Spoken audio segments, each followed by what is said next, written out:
Hello guys, welcome back to my channel. आज हम लोग पढ़ेंगे यमक अलंकार। ठीक है, हम लोग ने शब्द अलंकार, अर्थालंकार कर लिया था। हम लोग ने अनुप्रास अलंकार, पिछली वीडियो में हम लोग ने अनुप्रास अलंकार कर लिया था। याद है ना आप लोग को? अनुप्रास अलंकार किया था और प्लस उसके अनुप्रास अलंकार के जो भेद होते हैं, 5 भेद, वो भी कर लिए थे। लाटानुप्रास, शेकानुप्रास, प्रत्ययानुप्रास, प्रत्ययानुप्रास, ये सब हम लोगों ने कर लिया था। जिसने नहीं देखा है वो पिछली वीडियो में जाकर देख ले। चलिए आगे बढ़ते हैं। आज यमक अलंकार क्या होता है और उससे रिलेटेड जितने भी क्वेश्चन है वो देखते हैं। देखिए, क्वेश्चन नंबर 1 कह रहा है, काली घटा का घमंड घटा, नभ मंडल तारका वृंद खिले। इस पंक्ति में कौन सा अलंकार है? उपमा अलंकार है कि रूपक अलंकार है कि श्लेष अलंकार है कि यमक अलंकार है? बच्चों, सबसे पहले आप ये जानिए कि यमक अलंकार का मतलब क्या होता है। यमक अलंकार में क्या होता है कि एक ही शब्द यूज होगा, एक ही शब्द प्रयोग होगा, लेकिन उसका जो मीनिंग होगा, जो अर्थ होगा बेटा, वो अलग अलग होगा, मीनिंग अलग अलग होगा। ठीक है, तो यहाँ पे बेटा काली घटा का घमंड घटा, ये घटा शब्द जो है ये 2 बार यूज हुआ है। पहली बार यहाँ पे और दूसरी बार यहाँ पे। ठीक है, तो पहली घटा तो यहाँ पे ये कह रही है कि काले बादल, है ना, उसकी बात कर रही है, काले बादल की बात कर रही है। ठीक, काले बादल मतलब पहली बार घटा का मीनिंग क्या है? बादल, और दूसरी बार मीनिंग क्या है? घट गया, मतलब कम हो गया, ये कहना चाह रहा है। ठीक है, तो यहाँ पे और श्लेष अलंकार की डेफिनेशन, श्लेष नहीं, यमक अलंकार की डेफिनेशन ही यही होती है कि एक शब्द जो है 2 बार प्रयोग होता है या 2 से अधिक बार भी प्रयोग हो सकता है, लेकिन उसके मीनिंग जो होंगे हर बार बच्चा अलग अलग होंगे। तो इसका सही ऑप्शन क्या है?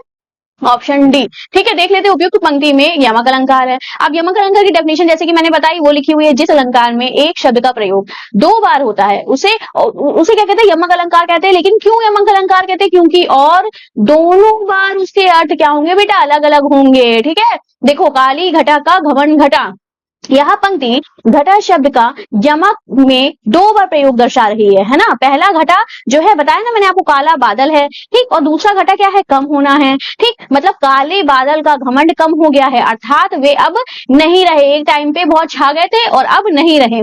नभ मंडल तारक वृंद खिले, नभमंडल तारक वृंद खिले, इसमें क्या नभमंडल मतलब आकाश, आकाश और तारक वृंद मतलब तारों का समूह के चमकने का वर्णन कर रही है कि आकाश में तारों के खिलने से, तारों के निकलने से जो है हमारा आकाश जो है वो साफ हो गया है और तारे चमक रहे हैं। ठीक है, होप सो गाइस आपको समझ में आया होगा। मूव करते हैं सेकंड क्वेश्चन पर।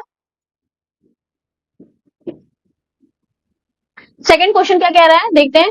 कबीरा सोई पीर है, जे जाने पर पीर, जे पर पीर न जानही, सो काफिर बेपीर। इसमें कौन सा, इस पंक्ति में कौन सा अलंकार है? श्लेष अलंकार है कि रूपक अलंकार है कि पुनरुक्ति अलंकार है कि यमक अलंकार है? देखो बेटा, यहाँ पे पीर जो वर्ड है वो 3 बार आया, पहली बार, दूसरी बार, 3 क्या कह लो, 4 बार। ठीक है, ये 3 बार, और यहाँ पे बेपीर ये चौथी बार, है ना? दिख रहा है ना आपको? क्लियर है? तो यहाँ पे ये कहना चाह रहा है, इसमें कौन सा फिर और मीनिंग देखिए सबके अलग। कबीरा सोई पीर मतलब कबीर जो है वो बहुत महान है, या जो संत है, यहाँ कबीर की तुलना वो संत ही तो थे, तो संत से कर लो या महान व्यक्ति से कर लो, वो बहुत महान है। जो जे जाने पर पीर, जो दूसरों के दुखों को समझ सकते हैं, है ना। जे पर पीर न जान ही सो, और जो दूसरों के दुखों को नहीं समझ सकता है, अनजान है। काफिर बेपीर, वो क्या है? वो एक काफिर की तरह है, वो मृत के समान समझा जाएगा। आध्यात्मिक रूप से वो मृत के समान है। समझ में आया?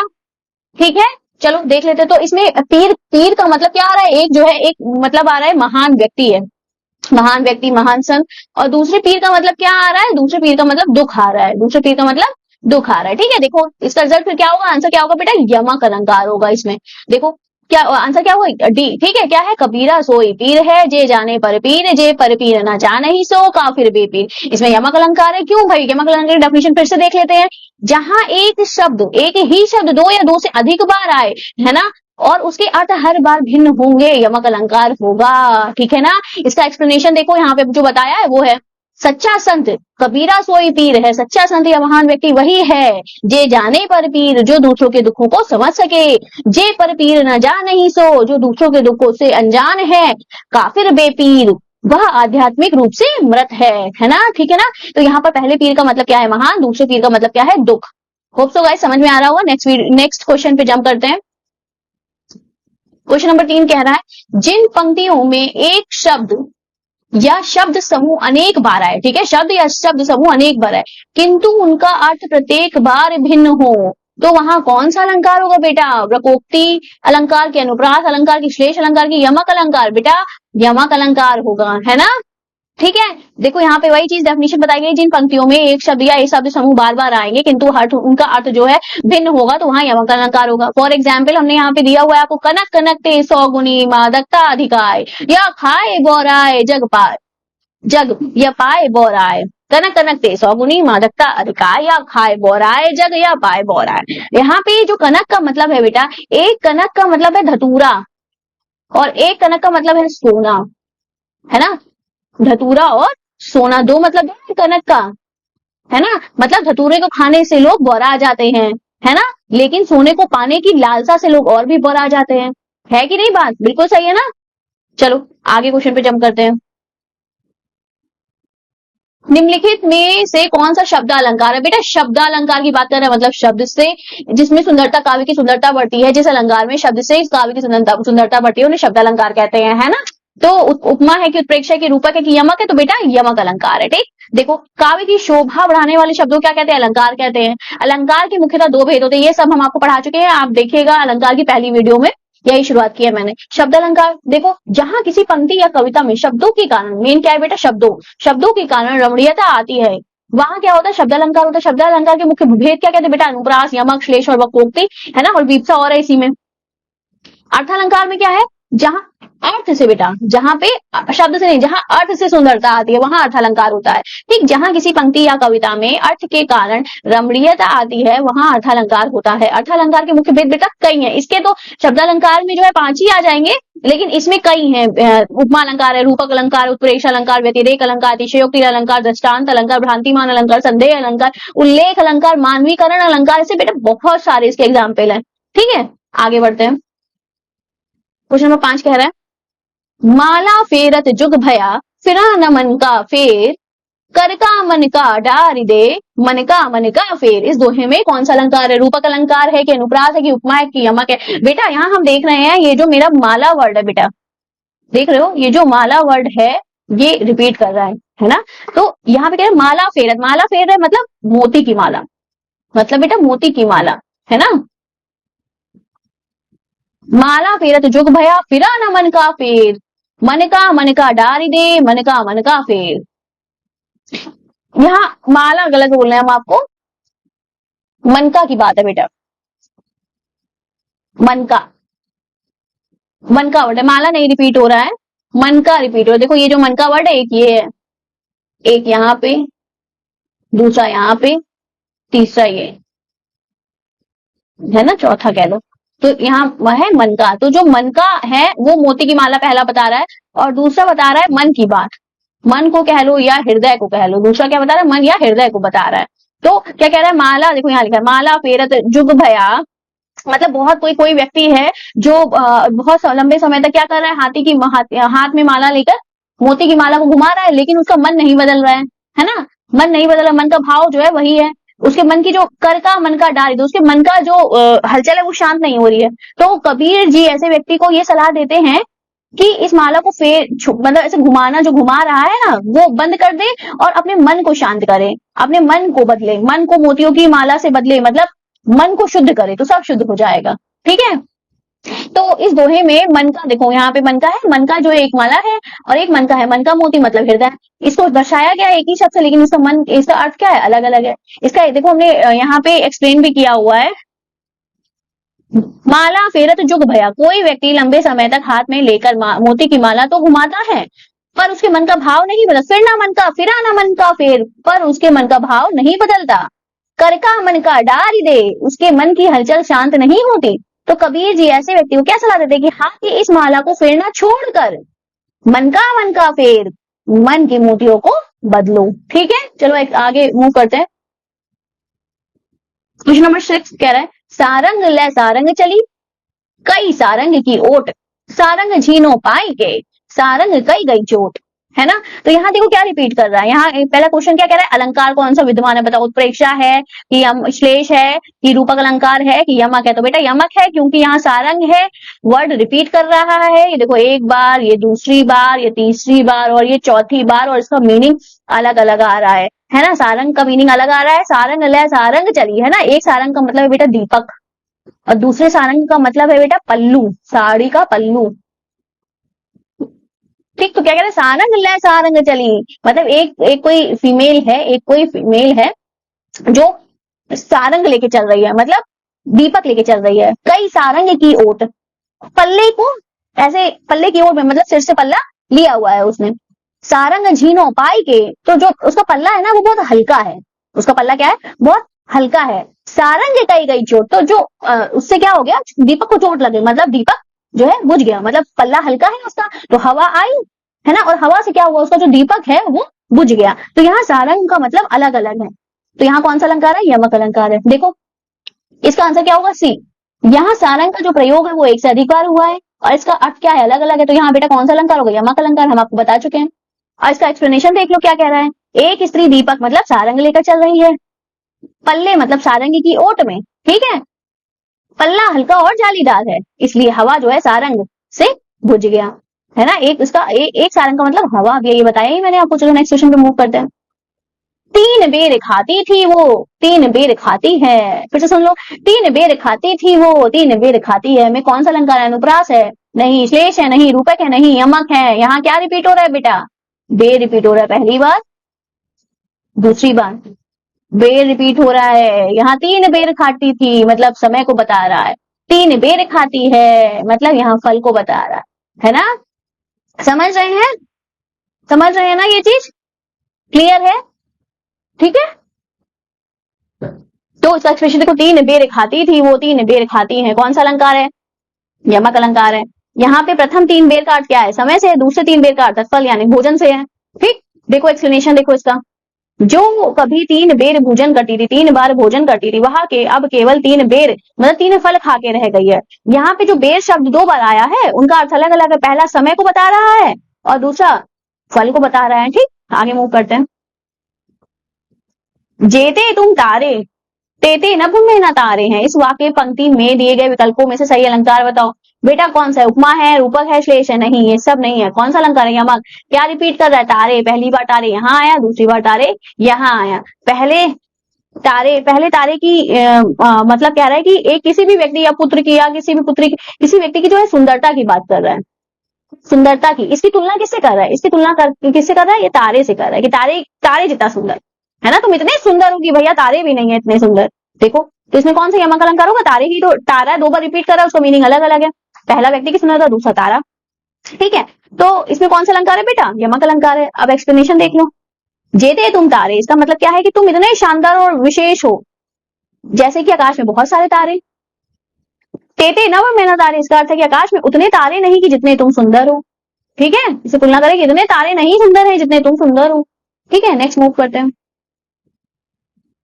तो परवारी उर्वशी सुन राधिके सुजान, तू मोहन की उर्वशी कहूं उर्वशी समान। इस दोहे में कौन सा अलंकार है, अनुप्रास है कि श्लेष है कि वक्रोक्ति है, नहीं तीनों नहीं है, कौन सा है, यमक अलंकार है। इसमें क्या रिपीट कर रहा है बेटा, उर्वशी, ये देखो ये देखो ये देखो, उर्वशी यहाँ पे रिपीट कर रहा है ना, यहाँ क्या कर रहा है, उर्वशी रिपीट कर रहा है। उर्वशी भी कर लो, क्या तो उर कर लो, सिंपल उर करो। तो ये जो उर है इसका मीनिंग देख लो क्या क्या होता है, बस क्लियर हो जाएगा। तो एक उर का मतलब है कि हृदय में बसी हुई, हृदय में बसी, है ना। और दूसरी उर का मतलब है कि उर्वशी, उर्वशी मतलब अप्सरा, अप्सरा उर्वशी थी ना, तो उससे तुलना कर रहे हैं हम लोग। ठीक है, तो देखो उर है, यहाँ पे उर का मीनिंग क्या है, अलग अलग है, तो यहाँ यमक अलंकार होगा। एक्सप्लेनेशन देख लो, ये एक्सप्लेनेशन क्या है, तो परिवारी उर्वशी सुन राधिके सुजान, ये कान्हा जी कह लो या कवि कहते हैं उनको कह लो कि ये राधिका को संबोधित कर रहे हैं, संबोधित करके कह रहे हैं कवि कि राधिका पे अपना सब कुछ न्यौछावर करने को तैयार है। क्यों, क्योंकि राधिका सुजान है, बहुत समझदार है। फिर नेक्स्ट, तू मोहन की उर्वशी कहूं उर्वशी सम, ये पंक्ति बता रही है कि जो राधिका है वो मोहन के हृदय में बसी हुई है, कान्हा जी के हृदय में बसी हुई है, जैसे कि उर्वशी नामक अप्सरा के समान और सुंदर आकर्षक है, सुंदर और आकर्षक है। चलो नेक्स्ट पे मूव करते हैं। क्वेश्चन नंबर 10 क्या है, सूर सूर तुलसी ससी उदगण केशव दास, और कवि खदोत समझ है तह करत प्रकाश। इन पंक्तियों में कौन सा अलंकार है बेटा, यही देख लो कि सूर सूर रिपीटिशन हो रहा है, मतलब समझ लेते हैं। अनुप्रास है, नहीं उत्प्रेक्षा है, नहीं विरोधाभास है, नहीं कौन सा है, यमक। सूर का मीनिंग देख लेते हैं, एक आपको जानते होंगे सूरदास अपने कवि, है ना, तो एक का मीनिंग सूरदास है और दूसरे सूर का मीनिंग सूर्य। तो यहीं से क्लियर हो रहा है, मीनिंग अलग अलग है, एक वर्ड यूज हुआ है, रिपीट हुआ है, मीनिंग अलग अलग है, यमक अलंकार होगा। देख लेते हैं। देखो इसमें कहा पहला सूर क्या है, सूरदास को सूरदास की तुलना सूर्य से तुलसीदास को बोल रहे हैं, शशि मतलब चंद्रमा। उद्गण केशवदास, केशवदास को हम बता रहे कि तारे के समान है। और कवि खदोत सम जह तह करत प्रकाश। और जो आजकल के जो कवि है वो जुगनू की तरह है, वो जुगनू की तरह है, यहाँ वहां प्रकाश कर रहे हैं। समझ गए? नेक्स्ट पे मूव करते हैं। निम्नांकित पंक्तियों में प्रयुक्त अलंकार बताइए। रुनित भृंग घंटावली झरित दान मधुनीर मंद मंद आयत चलियो कुंजरू कुंज समीर। यहाँ देखो कुंज वर्ड रिपीट कर रहा है, कौन सा वर्ड रिपीट कर रहा है बेटा, ये जरूर ध्यान देना, कौन सा वर्ड रिपीट कर रहा है, कुंज वर्ड रिपीट कर रहा है। उत्प्रेक्षा है नहीं, रूपक है नहीं, शेष है नहीं, यमक है हाँ। कौन सा वर्ड रिपीट कर रहा है, कुंज रिपीट कर रहा है। ठीक है, इसका अलग अलग मतलब समझ लो। देखो क्या कह रहा है, रुनित, इरेजर ले ले, थोड़ा सा क्लियर होगा आपको।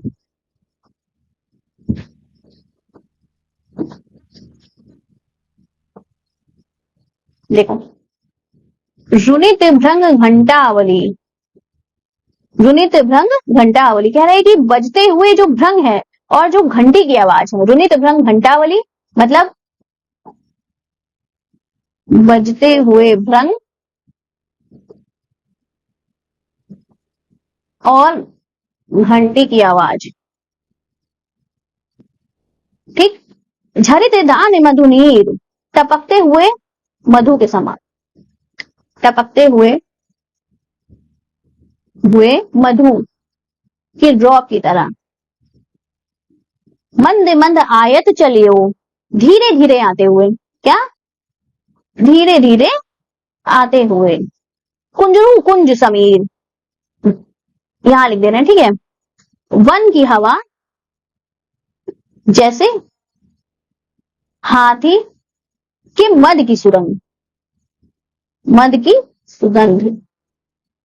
मंद मंद आया मतलब वन की हवा जैसे बिल्कुल धीरे धीरे आते हुए, वन की हवा जैसे लगती, कैसे लगती कि हाथी के मद की सुगंध की तरह मोहित हो रही है, की तरह लग रहा है। मतलब इस सिंपल इस जो दोहा जो है ये बसंत ऋतु को इंडिकेट कर रहा है कि बजते हुए भृंग और घंटी की आवाज, टपकते हुए मधु की ड्रॉप, धीरे धीरे आते हुए जो कुंज है, जैसे वन की हवा है वो जैसे हाथी के मद की सुगंध की तरह प्रतीत हो रहा है ना। तो यहाँ पे कुंज को क्या बोल रहे हैं, एक कुंज तुम्हारा हवा, एक कुंज तुम्हारा वन है और हवा कह लो, और दूसरा कुंज जो है हाथी है। ठीक, तो यहाँ पे कुंज रिपीट हो रहा है, मीनिंग अलग है, तो कौन सा अलंकार है बेटा, यमक अलंकार है। देखो यहाँ पे भी मैंने लिख रखा है, घंटों की आवाज में भौरे बज रहे हैं, मधु के झरने बह रहे हैं, धीरे धीरे हाथी की तरह कुंज की हवा आ रही है। ठीक है, देखो यहाँ पे थोड़ा सा एक्सप्लेनेशन इसमें चेंज है, ये वाला भी सही है और ये वाला भी सही है। चलो आगे मूव करते हैं, नेक्स्ट क्वेश्चन।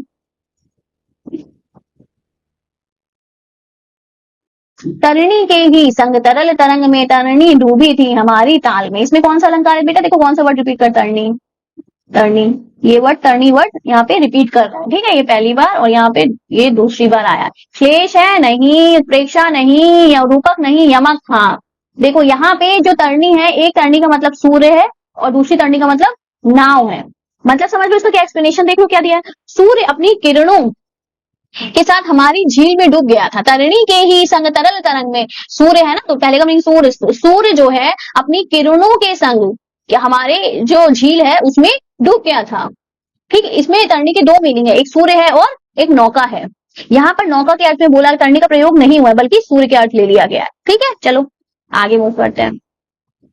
13, खग कुल कुल कुल सा बोल रहा। यहाँ पे बेटा क्या रिपीट कर रहा है, कुल, क्या रिपीट कर रहा है, कुल। तो यहाँ पे जो कुल है वो एक पक्षी को बता रहा है, ठीक है, दूसरा समूह को बता रहा है, ग्रुप को, और तीसरा पक्षियों की आवाज को बता रहा है। तो यहाँ पे कुल वर्ड रिपीट हो रहा है ना, और उसकी मीनिंग सब में अलग है, पहला मीनिंग पक्षी, दूसरा समूह, तीसरा आवाज, कलरव उसकी। तो कौन सा, श्लेष नहीं, उपमा नहीं, रूपक नहीं, यमक हाँ। तो यहाँ पे कौन सा यमक अलंकार है, देखो खग कुल कुल सा बोल रहा, पक्षियों का समूह, खग कुल आपस में कलरव कर रहा, आवाज निकाल रहा है, जैसे कि कुल कुल की आवाज आ रही है, जैसे पक्षी समूह और पक्षी की कलरव। ठीक है, आगे मूव करते हैं। दिए गए वाक्य में प्रयुक्त अलंकार का भेद बताइए। ठीक है, ऊंचे घोर मंदिर के अंदर रहने वाली, ऊंचे घोर मंदिर के अंदर रहती है, शेष है। देखो यहाँ पे पहले देख लो रिपीट क्या हो रहा है, पूरा पूरा ऊंचे घोर, ये देख रहे हो, पूरा पूरा ऊंचे घोर रिपीट हो रहा है, पहली बार और ये दूसरी बार। तो यहाँ क्या श्लेष होगा, नहीं, उपमा नहीं, रूपक, रूपक नहीं, यमक हाँ। यमक अलंकार होगा ऊंचे घोर मंदिर, यही तो रिपीट हो रहा है। तो बेटा ये कहना चाह रहे हैं कि जो स्त्रियां, जो फीमेल्स पहले अपनी बड़ी बड़ी इमारतों में रहती थी या खूब सुंदर सुंदर ऊंचे घरों में रहती थी, वो अब अपनी जान को बचाने के लिए पहाड़ों पे रह रही हैं। वो कहाँ रह रही हैं? पहाड़ों पे रह रही हैं या गुफाओं पे रह रही हैं। मतलब तो एक ऊंचे घोर का मंदिर जो मतलब है वो इमारत है या घर है, और दूसरे ऊंचे घोर मंदिर का मतलब है पहाड़ों या गुफा। यहाँ मीनिंग अलग अलग है, तो यमक अलंकार होगा। ठीक है, देखो यहाँ पे एक्सप्लेनेशन देख लो बेटा। शिवाजी के डर से शत्रु पक्ष की नारियों ने अपने ऊंचे ऊंचे भवन को छोड़ दिए हैं और जान बचाने के लिए अब वे पर्वतों या गुफाओं में छिपती फिर रही है, पर्वतों की गुफाओं में छिपती फिर रही है। नेक्स्ट क्वेश्चन नंबर 15, जहां एक ही शब्द एक से अधिक बार आए और भिन्न भिन्न अर्थ दे, कौन सा अलंकार होगा? इतनी देर से यही तो कर रहे हैं बेटा। अनुप्रास नहीं, श्लेष नहीं, अर्थात तो भेदी हो जाएंगे सबके ना, तो अर्था नहीं, यमक हाँ। कौन सा है? देखो जहां एक ही शब्द एक से अधिक बार आएगा, अर्थ भिन्न भिन्न होगा, वहां यमक अलंकार होगा। मूव करते हैं नेक्स्ट क्वेश्चन पे, जो कि हमारा आज का last question, last but one question है, एक और क्वेश्चन है। हाँ एक और क्वेश्चन है, चलो। कहे कवि बेनी व्याल की चुराई लेनी, इसमें कौन सा अलंकार यूज हुआ है? देखो रिपीट देख लो क्या हो रहा है। बेनी रिपीट हो रहा है एक बार, बेनी रिपीट हो रहा है 2 बार। तो एक बेनी जो है आपके यहाँ पे ये रीतिकालीन कवि है। एक बेनी कौन से है? रीतिकालीन कवि है, और कवि की स्पेलिंग ये होगी, ये ना लेके। और दूसरा बेनी का मतलब क्या है? चोटी है। दूसरा बेनी का मतलब चोटी है। तो यहीं से क्लियर होगा कि उपमा होगा नहीं, रूपक होगा नहीं, अनियुक्ति होगा नहीं, यमक होगा हाँ। टिक करो। तो इसमें मीनिंग क्या है देख लेते हैं। कहे कवि बेनी व्याल की चुराई लेनी, यमक अलंकार है। इसमें बेनी शब्द 2 बार आया है, इसमें बेनी शब्द 2 बार आया है। पहला है बेनी का मीनिंग कवि बेनी नामक ये रीतिकालीन कवि है, और दूसरे बेनी का मतलब है चोटी, बाल की चोटी। ठीक, आगे मूव करते हैं हमारे लास्ट क्वेश्चन पे। चलो ये सॉन्ग भी बहुत पॉपुलर है, सजना है मुझे सजना के लिए, में किस अलंकार का यूज हुआ है बेटा? यहाँ वर्ड क्या आया है? सजना। ये तो कोई भी बता देगा ना। सजना, एक सजना किसके मीनिंग है? एक सजना है पिया का मीनिंग। ठीक, दूसरा सजना है सजावट के लिए, अपने आप को तैयार करना, श्रृंगार करना, है ना। तो यहीं से क्लियर हो रहा है। तो सजना 2 बार आया, पहला सजना ये, दूसरा सजना ये। अनुप्रास अलंकार नहीं, रूपक नहीं, छेका नहीं, यमक हाँ। ठीक है, तो देखो क्या कह रहा है। सजना है मुझे सजना के लिए, इस पंक्ति में यमक अलंकार है। जहां एक शब्द एक से अधिक बार आए, प्रत्येक बार उसका अर्थ भिन्न होगा, वहां कौन सा अलंकार होगा? यमक अलंकार होगा। इस उदाहरण में जो सजना है वो 2 बार आया है। पहले स्थान पर सजना का अर्थ है श्रृंगार करना, और दूसरे स्थान पर सजना का अर्थ है पिया, यानी पति परमेश्वर से। तो यहाँ पे यमक अलंकार होगा। चलो आप सबसे मिलते हैं नेक्स्ट वीडियो पे। Thank you for watching.